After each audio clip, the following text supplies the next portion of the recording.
კვლავ აქტუალური და მწვავეა პალესტინაში ისრაელის გენოციდური ომის შედეგად შექმნილი ვითარება. ისრაელის მთავრობის ულტრამემარჯვენე წევრი ბეზალელ სმოტრიჩი ღაზის სექტორს უძრავი ქონების დიდ საგანძურს უწოდებს. არსებობს ბიზნეს გეგმა, რომელიც ყველაზე პროფესიონალმა ადამიანებმა შეიმუშავეს და ის პრეზიდენტ ტრამპის მაგიდაზე დევს. თუ როგორ უნდა იქცეს ეს ტერიტორია უძრამი ქონების დიდ საგანძურად. არ ვხუმრობ. ეს მომგებიანია. პალესტინა უკვე 150-მ ქვეყანამ აღიარა. მშვიდობისთვის ისრაელელ და პალესტინელ ხალხებს შორის. ვაცხადებ, რომ საფრანგეთი დღეს აღიარებს პალესტინის სახელმწიფოს. ჩარლი კირკი იუტას უნივერსიტეტის ღონისძიებაზე შუადღისას ცელსასროლი იარაღით მოკლეს. იმავე დღეს ტრამპი იანკის სტადიონზე ცეკვისას შენიშნეს. რამაც სერიოზული კითხვები გააჩინა მის პრიორიტეტებთან დაკავშირებით. მისი სიკვდილი კი იმ დღის წესრიგის გასაძლიერებლად იქცა, რასაც ის ემსახურებოდა. პროგრესული მოძრაობების დემონიზაცია, სიტყვის თავისუფლების შეზღუდვა და თვალთვალის გაფართოება.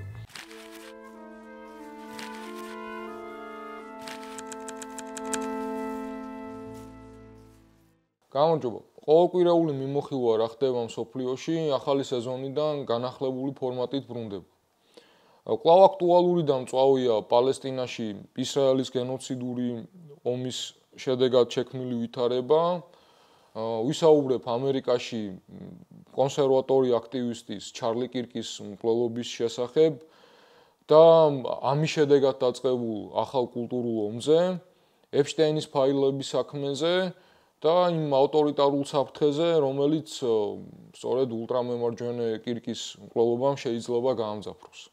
დავიწყოთ ნიუ-იორკით და გაეროს შტაბ-ბინით 23 სექტემბერს გენერალურ ასამბლეაზე მსოფლიო ლიდერები შეიკრიბნენ და დღის წესრიგის მთავარი საკითხი იყო ღაზის სექტორში არსებული ჰუმანიტარული კრიზისი. ამ შეხვედრას არ ესწრებოდნენ ისრაელის და ამერიკის შეერთებული შტატების წარმომადგენლები, რაც უკვე თავისთავად ბევრს ამბობს. კონფლიქტის ფონზე უამრავმა ქვეყანამ პალესტინის სახელმწიფოს აღიარების გადაწყვეტილება მიიღო. ალ-ჯაზირას ინფორმაციით, პალესტინა უკვე 150-მ ქვეყანამ აღიარა, მათ შორის ახლახან აღიარებაზე განაცხადეს საფრანგეთმა, ლუქსემბურგმა, მალტამ, მონაკომ, ანდორამ, ბელგიამ და ასე შემდეგ. მშვიდობისთვის ისრაელელ და პალესტინელ ხალხებს შორის. ვაცხადებ, რომ საფრანგეთი დღეს აღიარებს პალესტინის სახელმწიფოს. განსაკუთრებით თვალშისაცემია დიდი ბრიტანეთის გადაწყვეტილება. კիր სტარმერმა განაცხადა ასევე პალესტინის აღიარების შესახებ და ეს ხდება ბალფურის ისტორიული დეკლარაციიდან 100 წელზე მეტი ხნის შემდეგ. დღეს მშვიდობისა და ორი სახელმწიფოს გადაწყვეტის იმედის გასაცოცხლებლად, როგორც ამ დიდი ქვეყნის პრემიერ-მინისტრი, ნათლად ვაცხადებ, რომ გაერთიანებული სამეფო ოფიციალურად აღიარებს პალესტინის სახელმწიფოს. ჩვენ, ებრაელი ხალხისთვის სამშობლოდ, ისრაელის სახელმწიფო 75 წელზე მეტი ხნის წინ ვაღიარეთ. დღეს ჩვენ ვუერთდებით 150-ზე მეტ ქვეყანას, რომლებმაც ასევე აღიარეს პალესტინის სახელმწიფო, რაც პალესტინელ და ისრაელელ ხალხს უკეთესი მომავლის იმედს აძლევს. მიუხედავად იმისა, რომ გლობალური სამხრეთის და ევროპის ქვეყნების უმეტესობა ცეცხლის დაუყოვნებლივ შეწყვეტას ითხოვს პალესტინაში, ამერიკამ გაეროს უშიშროების საბჭოს მორიგი რეზოლუციის პროექტს ვეტო დაადო, რითაც კვლავ ხაზი გაუსვა მის მხარდაჭერას ისრაელის მიმართ და ფაქტია, რომ ამერიკა ნებისმიერ მცდელობას ბლოკავს, რომელიც ამ კონფლიქტის მშვიდობიან გადაწყვეტას ემსახურება. ამის პარალელურად ტრამპის ადმინისტრაცია უკვე აცხადებს, რომ დაშის იმ ქვეყნებს, რომლებიც პალესტინას აღიარებენ, ან ამერიკულ დახმარებას შეუმცირებს მათ, რაც კიდევ ერთხელ უსვამს ხაზს, რომ ამერიკაში ისრაელის ლობი კარგად მუშაობს და ფაქტიურად მზადა იმისთვისაც, რომ მის მოკავშირეებს ან ყოფილ მოკავშირეებს დაუპირისპირდეს. დიპლომატიური ძალისხმევის პარალელურად ისრაელის საჰაერო იერიშები ღაზაზე გრძელდება და ცნობების თანახმად ისრაელის თავდასხმებმა ათობით პალესტინელი სიცოცხლე შეიწირეს, მათ შორის ბავშვებიც არის. არ ვიცით სად მივდივართ. ჩვენ არ ვიცით საით მივდივართ. ფიცავ, არ ვიცით საით მივდივართ. ჩვენი კარავი მივეცით იმ ხალხს, ვისაც სახლი აღარ ქონდა. უთხარით, აიღეთ ეს კარავი და იცხოვრეთ მეთქი. ახლა სად წავიდეთ? ვინ დაგვიცავს? ვინ იზრუნებს ჩემს პატარა ბიჭსა და გოგოზე? ეს უსამართლობაა. მათ სახლი დაანგრიეს ბავშვების თავზე. ჩვენი ოჯახი, ჩვენი მეზობლები და ახლობლები ალხაბილის ოჯახიდან პატარა ბავშვები. ისინი ნანგრევებიდან ამოვიყვანეთ. ისინი მკვდრები იყვნენ, არ სუნთქავდნენ. დავიღალეთ, ძალიან დავიღალეთ. ამას ვეღარ ავიტანთ. ფიცავ ღმერთს ამას ვეღარ ავიტანთ. დავიღალეთ.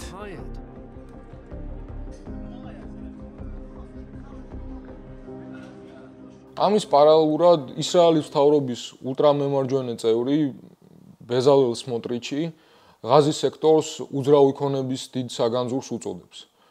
რაც იმაზე მიუთითებს, რომ ისრაელის მთავრობაში კონფლიქტზე ცივილიზებულისგან სრულად განსხვავებული შეხედულებები არსებობს. არსებობს ბიზნეს გეგმა, რომელიც ყველაზე პროფესიონალმა ადამიანებმა შეიმუშავეს და ის პრეზიდენტ ტრამპის მაგიდაზე დევს. თუ როგორ უნდა იქცეს ეს ტერიტორია უძრამი ქონების დიდ საგანძურად. არ ხუმრობ. ეს მომგებიანია. ჩვენ ბევრი ფული გადავიხადეთ ამ ომისთვის. ამიტომ უნდა გავანაწილოთ თუ როგორ მივიღებთ შემდეგში პროცენტს ღაზაში მიწების გაყიდვიდან. ჩვენ უკვე დავასრულეთ ნგრევის ფაზა, რაც ქალაქის განახლების ყოველთვის პირველი ეტაპია. ახლა მშენებლობა უნდა დავიწყოთ. ეს ბევრად იაფია. ისრაელი ცდილობს ღაზაზე მუდმივი კონტროლი დაამყაროს დასავლეთის ქვეყნების მხრიდან პალესტინის აღიარებების ფონზე.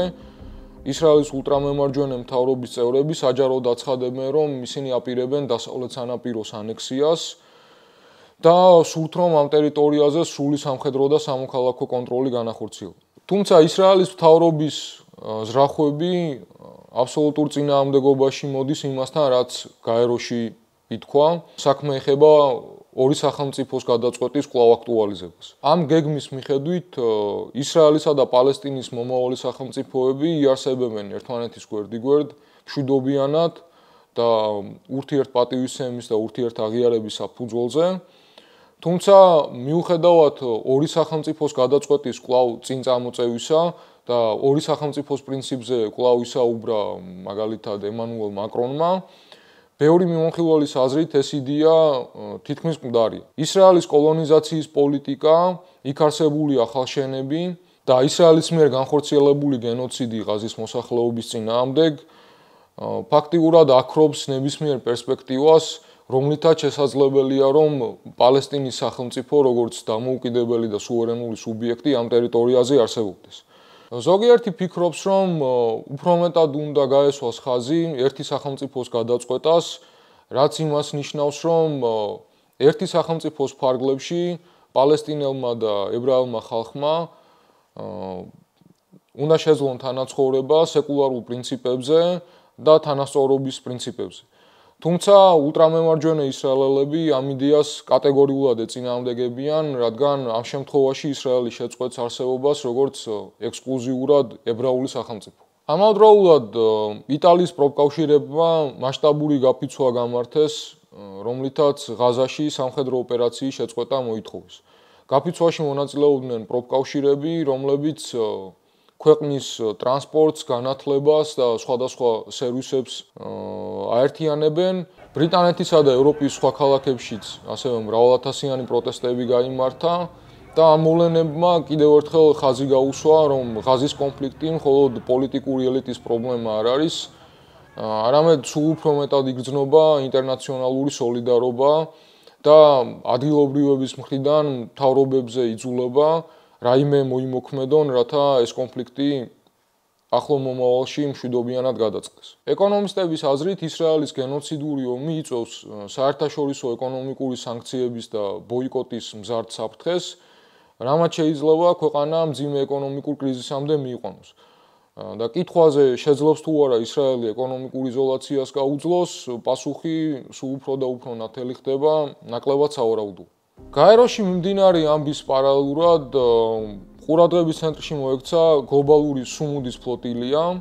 ეს არის ისტორიაში ყველაზე დიდი ჰუმანიტარული მისია, რომელიც ისრაელის საზღვაო ბლოკადის გარღვევას ცდილობს. ფლოტილიამ დასავლეთის სახელმწიფოები აიძულა მოულოდნელი და უპრეცედენტო ნაბიჯები გადაედგა. გლობალური სუმუდის ფლოტილია სამოქალაქო აქტივისტებისგან შემდგარი საერთაშორისო მისიაა. ფლოტილია დაახლოებით 50 სამოქალაქო გემისგან შედგება, რომლებზეც ასობით აქტივისტი იმყოფება მსოფლიოს 40-ზე მეტი ქვეყნიდან. მათ შორის ცნობილი აქტივისტი და გარემოს დამცველი გრეტა თუნბერგი.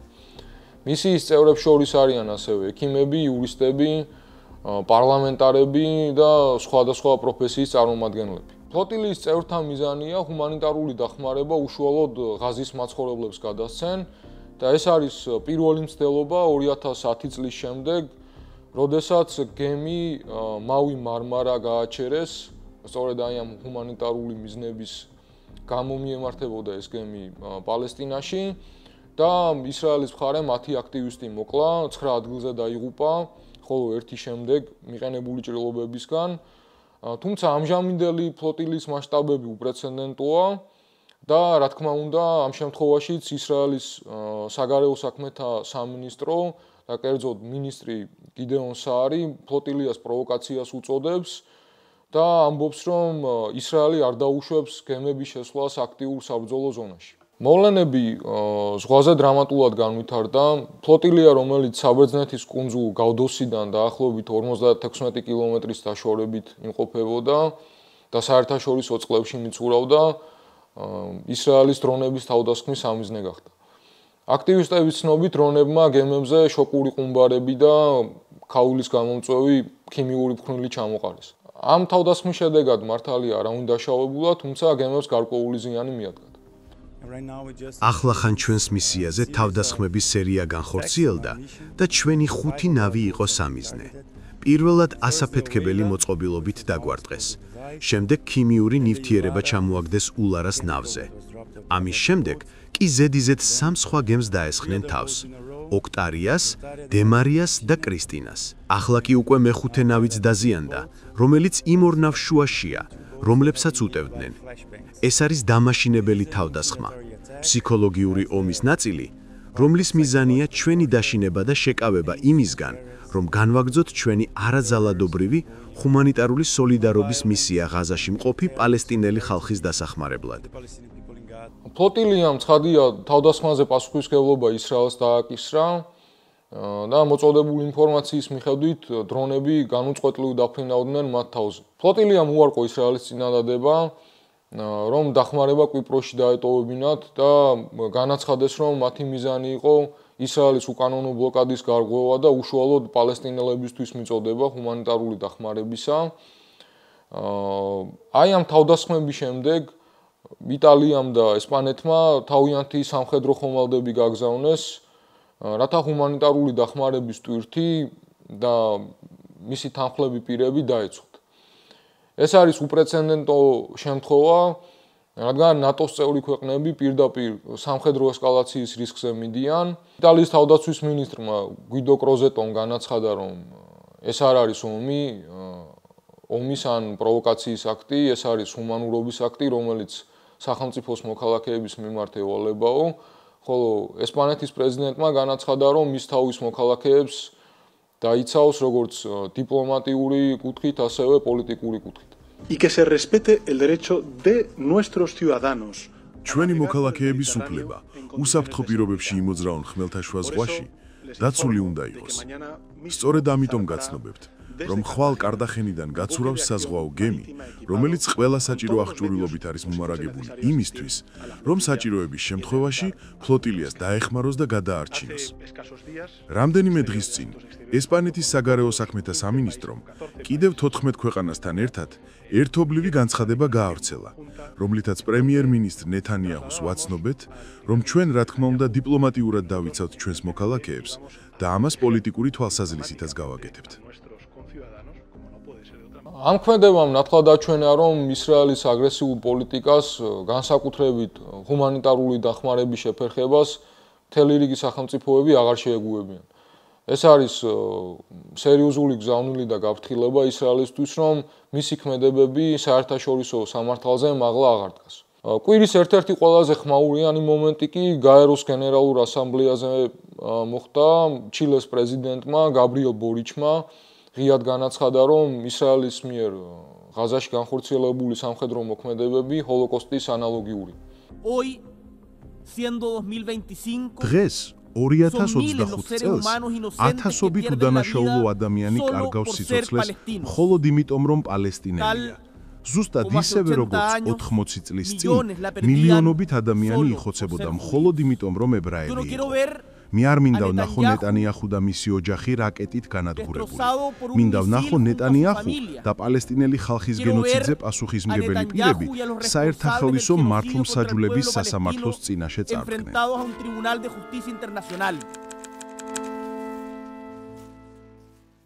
ახლა კი ვისაუბრებ ჩარლი კირკზე, ამერიკელი ულტრამემარჯვენეების ერთ-ერთ ყველაზე ცნობილ სახეზე, რომლის მკვლელობამაც თვის დასაწყისში პოლიტიკური თეატრის, დეზინფორმაციის და პროპაგანდის უცნაური ნაზავი და სანახაობა გამოიწვია. ჩარლი კირკი, რომელიც Turning Point USA-ის დამაარსებელია, იუტას უნივერსიტეტის ღონისძიებაზე შუა დღისას ცელსასროლი იარაღით მოკლეს ეჭვმიტანილი ვინმე ტაილერ რობინსონი, სხვათა შორის ულტრამემარჯვენე რადიკალიზებული ახალგაზრდა მამაკაცი, რომელზეც როგორც ამერიკულ მედიაში გავრცელდა ინფორმაცია, გროიპერის მოძრაობამ მოახდინა გავლენა. ცნობების თანახმად რობინსონი მაგას მომხრეების ოჯახში იზრდებოდა, გარშემორტყმული იარაღით და ულტრამემარჯვენე ღირებულებებით. მიუხედავად დეზინფორმაციისა და ტრამპის და ილონ მასკის მხრიდან რადიკალური მემარცხენეების დადანაშაულებისა, ფედერალურმა უწყებებმა დაადასტურეს, რომ მკვლელობასთან რაიმე მემარცხენე კავშირის მტკიცებულება არ არსებობს. თუმცა მაგასთან დაკავშირებული ფიგურების და ინსტიტუციების რეაქცია იყო მყისიერი, თეატრალური და ღრმად პოლიტიკური. პრეზიდენტმა დონალდ ტრამპმა კირკის გარდაცვალების შესახებ მალევე განაცხადა სოციალურ მედიაში სხვათა შორის პროტოკოლის დარღვევით. რითაც აჩვენა, რომ ჩარლი კირკის სიკვდილი პოლიტიკური თამაშის ნაწილი იყო. იმავე დღეს ტრამპი იანკის სტადიონზე ცეკვისას შენიშნეს, რამაც სერიოზული კითხვები გააჩინა მის პრიორიტეტებთან დაკავშირებით. ამავდროულად ერიკა კირკმა ქმრის დაკარგვიდან სულ რაღაც 48 საათის შემდეგ ეროვნული მასშტაბით გაშუქებულ ეთერში მიმართვა გააკეთა, რომელიც უფრო საარჩევნო კამპანიის ღონისძიებას გავდა, ვიდრე კერძო პანაშვიდს. მან მადლობა გადაუხადა სამართალდამცავებს, შეაქო ტრამპი და ვიცე-პრეზიდენტი ჯეი-დი ვენსი და პირობა დადო, რომ მისი ქმრის მისია გაგრძელდებოდა. მკვლელობა კი ბრძოლისკენ მოწოდება წარმოაჩინა. კირკის შემდგომი მემორიალიზაცია ასეთივე უჩვეულო იყო. დროშები მთელი ქვეყნის მასშტაბით ნახევრად დაუშვეს, რესპუბლიკელმა კანონმდებლებმა კი ამერიკის კაპიტოლიუმის როტონდაში მისი ცხედარი საჯაროდ გამოასვენეს, რაც ამერიკული სახელმწიფო დაკრძალვის უმაღლესი პატივი. ეს არ იყო მხოლოდ გლოვა, ეს იყო პოლიტიკური შოუ, რომელიც კერძო მოქალაქეს მაგას მოწამედ აქცევდა, ხოლო ვიცე-პრეზიდენტი ვენსი უფრო შორს წავიდა და პირადად გააცილა კირკის კუბო იუტადან არიზონაში, რითაც სამგლოვიარო პატივისცემის იმიჯი შექმნა. საერთაშორისო დონეზე რეაქცია ასეთივე უცნაური იყო. ისრაელის პრემიერ-მინისტრმა და ომის დამნაშავემ ბენიამინ ნეთანიაჰუმ დაუყოვნებლივ უარყო მოსადის ნებისმიერი კავშირი მკვლელობასთან და ამავდროულად ყოველგვარი მტკიცებულების გარეშე ავრცელებდა შეთქმულების თეორიას, რომ მკვლელობის უკან რადიკალური ისლამისტები, ულტრაპროგრესულები და მემარცხენეები იდგნენ. Somebody is fabricated. ვიღაცამ საშინელი დიდი სიცრუე შეთხსა, რომ ისრაელს რაღაც კავშირი ჰქონდა ჩარლი კირკის საშინელ მკვლელობასთან. ეს სიგიჟეა, ეს სიცრუეა, ეს აღმაშფოთებელია. ჩარლი კირკი გიმნანტი იყო. საუკუნეში ერთხელ დაბადებული ნიჭი, რომელიც იცავდა თავისუფლებას, იცავდა ამერიკას, იცავდა ჩვენ საერთო იუდეო-ქრისტიანულ ცივილიზაციას. ჩარლის უყვარდა ისრაელი, მას უყვარდა ებრაელი ხალხი. ეს მან რამდენიმე თვის წინ გამოგზავნილ წერილში მითხრა. He told me so in a letter that he sent me just a few months ago. ეს კომენტარი მოხერხებულად ერგებოდა მაგას ნარატივს, რომელიც მემარცხენეებს მოძალადეებად, გლობალისტებად და საშიშ ექსტრემისტებად წარმოაჩენდა. სინამდვილეში იუტას ხელისუფლებამ დაადასტურა, რომ ეჭვმიტანილი მარტო მოქმედებდა და მისი мотивация ულტრამემარჯვენე რადიკალიზაცია უფრო იყო ვიდრე რაიმე კავშირი მემარცხენეობასთან. კირკის სიკვდილის პოლიტიკური არაღად ქცევა საგანგაშო ნიმუშია. მაგას მოძრაობამ და მისმა მოკავშირეებმა ტრაგედია უკვე გამოიყენეს პროგრესული მოძრაობების დემონიზაციისთვის, კონკრეტულ ორგანიზაციებსა და პირებზე გამოძიების, სამსახურიდან გათავისუფლების და იურიდიული ქმედებების მუხარებით. თეთრი სახლის ოფიციალურმა წარმომადგენლებმა ღიად მოიხსენიეს მემარცხენეების სიტყვები, როგორც აქეზება და ტერორიზმი და მკვლელობა ავტორიტარული უფლებამოსილების გასაფართოებლად გამოიყენეს. საუბარია იმ კომენტარებზე, ზოგ შემთხვევაში დამცინავზე, ზოგ შემთხვევაში ანალიტიკურზე ან კრიტიკულზე, რომელიც ჩარლი კირკის მკვლელობას მოჰყვა. თავად ჩარლი კირკზეც თქვათ რამდენიმე სიტყვა, როგორც ცნობილია, ის იყო თეთრი ქრისტიანი ნაციონალისტი, იარაღის ლეგალიზაციის აპოლოგეტი, პროპაგანდისტი და ულტრამემარჯვენე იდეოლოგიის რეკრუტერი. მისი ორგანიზაცია Turning Point USA სტუდენტური ორგანიზაციის ნაცვლად უფრო პოლიტიკურ საწვრთნელ მოედანს გავდა, რომელიც მილიარდერების მიერ ფინანსდებოდა და კორპორაციულ ინტერესებთან იყო კავშირში. კირკის რიტორიკა ყოველთვის იყო აშკარად რასისტული, სექსისტული, ტრანსფობიური.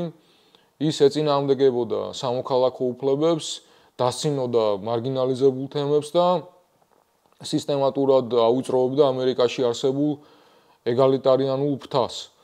ხოლო თავს თავისუფალი სიტყვის აპოლოგეტად ასაღებდა. მან შექმნა ქსელი, რომელიც ახალგაზრდა ამერიკელებში ავტორიტარული აზროვნებისკენ მისწრაფებას აქეზებდა და მის ნორმალიზებას ახდენდა პატრიოტიზმის და ქრისტიანული მორალის საფარქვეში.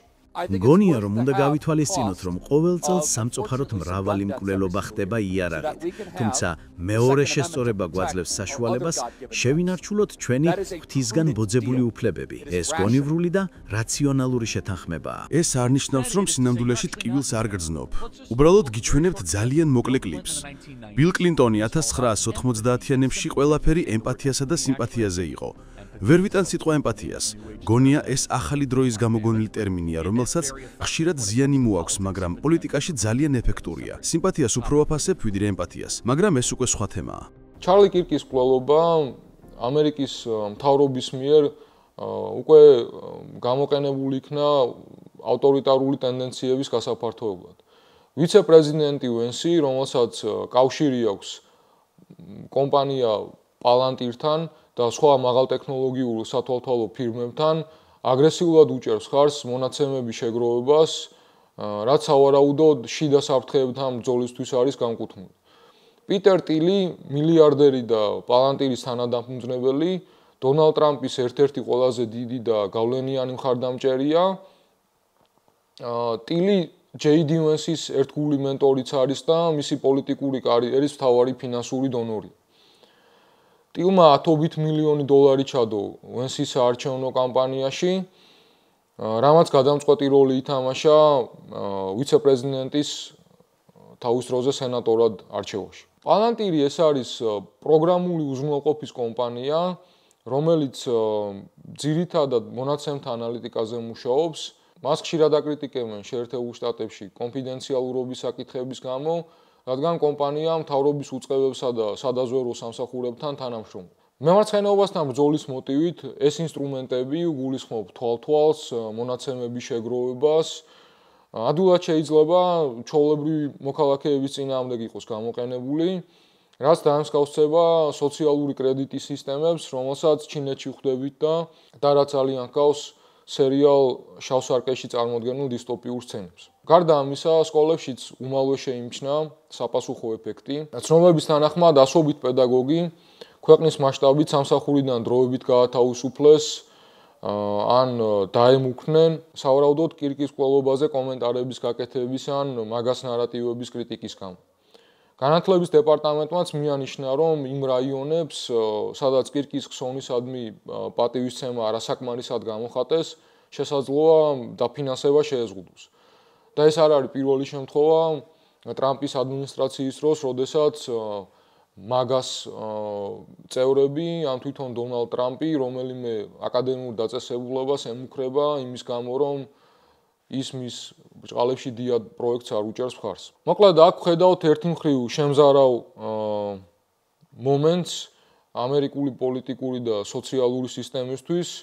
სიტყვის თავისუფლება ისჩება, როდესაც ის ეწინააღმდეგება ულტრამემარჯვენეების გმირულ ნარატივებს, ხოლო კირკის შესახებ პროპაგანდა სახელმწიფო პოლიტიკის დონეზეა აყვანილი. ეს კულტურული დაპირისპირება ტელევიზიასა და გართობის სფეროზეც გავრცელდა.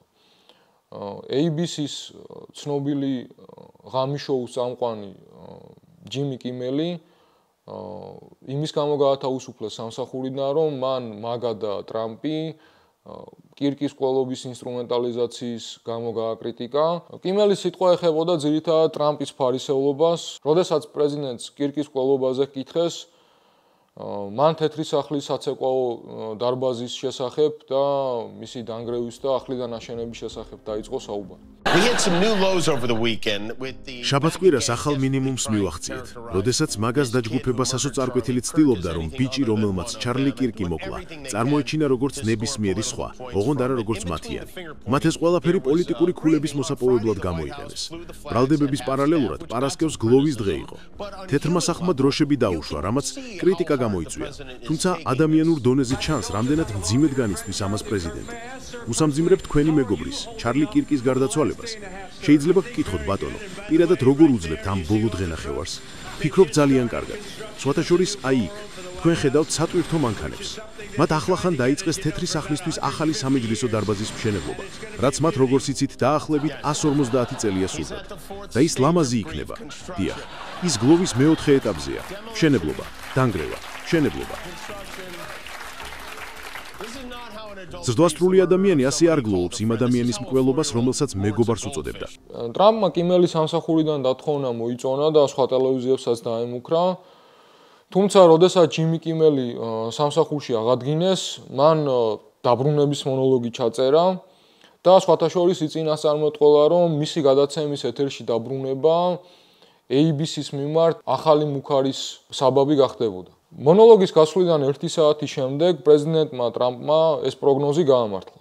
როცა Truth Social-ზე ABC-ის მიმართ ახალი მუქარა გაახმოვანა. ტრამპის განცხადება ნაწილობრივ დამცინავი იყო, რადგან ის ამბობდა, რომ კიმელმა თავის აუდიტორია უკვე დაკარგა და ასევე ის ABC-ს ადანაშაულებდა, რომ მან არალეგალური საარჩევნო კონტრიბუცია გასწია დემოკრატებისთვის, რითაც ღიად დაემუქრა ტელეკომპანიას. მნიშვნელოვანია, რომ ტრამპის ეს მუქარა ABC-სთან ადრე მიღწეულ შეთანხმებას მოჰყვა, რომლის მიხედვითაც ტელეკომპანიამ ტრამპს $16 მილიონი გადაუხადა, რათა თავი აერიდებინა ხანგრძლივი სასამართლო პროცესების. და ბევრი კრიტიკოსი მიიჩნევს, რომ ამან დასაბამი მისცა მედიის დაქვემდებარებას ტრამპის წინაშე. მიუხედავად ყველაფრისა, ჯიმი კიმელის დაბრუნების მონოლოგმა YouTube-ში 15 მილიონზე მეტი ნახვა დააგროვა, რაც რეკორდული მაჩვენებელი. არასდროს მქონია განზრახვა დამეცინა ახალგაზრდა კაცის მკვლელობისთვის. არ ვფიქრობ, რომ მკვლელი, რომელმაც ჩარლი კირკი მოკლა, ვინმეს წარმოადგენს.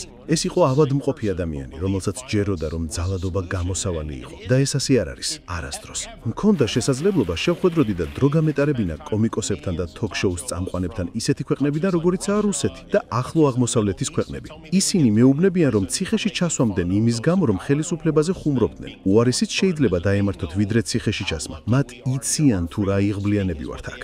ჩვენი სიტყვის თავისუფლება არის ის, რაც მათ ყველაზე მეტად მოსწონთ ამ ქვეყანაში. და სირცხვილია, მაგრამ ამას მე სერიოზულად არ აღვიქვამდი, სანამ ჩემი მეგობარი სტივენი ეთერიდან არ მოხსნეს და არ სცადეს ზეწოლა იმ ტელეკომპანიებზე, რომლებიც ჩვენ შოუს ავრცელებენ იმ ქალაქებში, სადაც თქვენ ცხოვრობთ, რათა ჩემი შოუ ეთერიდან მოეხსნათ. ეს არ არის კანონიერი. ეს ეპიზოდი გვიჩვენებს თუ როგორ ექცევიან მემარჯვენე გმირების კრიტიკას, თუნდაც იუმორისტული ჟანრის გადაცემაში, მაშინ როცა ამერიკის მორალური მტრები პედოფილიის სკანდალში არიან გახვეულები, რაზეც ყველა დუმს ამერიკის პოლიტიკურ ისტაბლიშმენტში. როგორც ცნობილია, კირკის მკვლელობა მოხერხებულად გადაიტანა ყურადღება სწორედ ჯეფრი ეპშტეინის დოკუმენტების გამოქვეყნებიდან, რომელშიც სხვათა შორის ტრამპიც იყო ჩართული. კირკის მკვლელობამ ჰედლაინები დაიკავა, რამაც თეთრ სახლს საშუალება მისცა ეპშტეინის საქმე ყალბ სკანდალად გაესაღებინა, მისი სიკვდილი ყურადღების გადამტან ინსტრუმენტად იქცა, რომელიც პოლიტიკურ მიზნებს ემსახურებოდა. კირკის სიკვდილი რეალური, ძალადობრივი და ტრაგიკულია, მაგრამ მის გარშემო ატეხილი სპექტაკლი, გლობალური გაშუქება და პოლიტიკური ოპორტუნიზმი რაღაც უფრო სახიფათოს გვიჩვენებს. პოლიტიკურ სისტემას, რომელიც მზად არის მწუხარება და შიში მანიპულაციისთვის გამოიყენოს, რათა უთანასწორობა, ავტორიტარიზმი და დაყოფა გაამყაროს. ეს არ არის მხოლოდ ერთი ადამიანის ამბავი, ეს არის ამბავი სიმართლის სისუსტისა, პროპაგანდის საფრთხეებისა და დემოკრატიის დაცვის გადაუდებელი საჭიროების შესახებ. იმ ძალებისგან, რომლებიც მას შიგნიდან აზიანებენ. მნიშვნელოვანია, რომ უფრო დეტალურად განვიხილოთ მედიისა და ინსტიტუტების რეაქცია ამ ოლენაზე. კირკის ყველობიდან რამდენიმე საათში მემარჯვენე მედიამ ისეთი ნარატივების შეთხზვა დაიწყო, რომლებიც სრულად ეწინააღმდეგებოდა ფაქტებს. კირკმა თავისი კარიერა ახალგაზრდა ამერიკელებში ავტორიტარული აზროვნების, ფანატიზმისა და შიშის გასავრცელებლად შექმნილ პროპაგანდისტულ თეორიებს მიუძღვნა. მისი სიკვდილი კი იმ დღის წესრიგის გასაძლიერებლად იქცა, რასაც ის ემსახურებოდა. პროგრესული მოძრაობების დემონიზაცია, სიტყვის თავისუფლების შეზღუდვა და თვალთვალის გაფართოება უსაფრთხოების საბაბით. გაკვეთილი აშკარა, ულტრამემარჯვენე იდეოლოგია არ კვდება თავის ლიდერებთან ერთად, ის მუტაციას განიცდის და ტრაგედიას ძალაუფლების ინსტრუმენტად იყენებს. მომავალ შეხვედრამდე.